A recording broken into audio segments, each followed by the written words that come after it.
If your TCL TV is freezing, slowing, glitching, or you want to erase everything, this quick guide will show you how to factory reset your TCL TV in just a few steps. First, from the home screen, locate settings and click on it.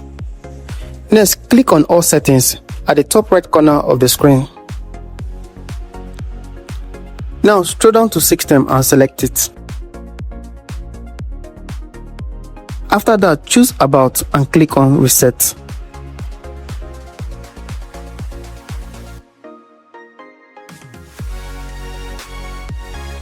Then navigate to factory reset and select it.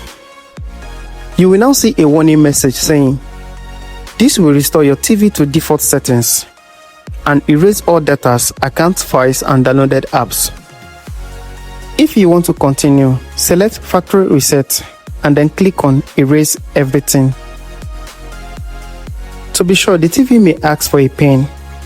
Enter the PIN code shown on the screen and press OK.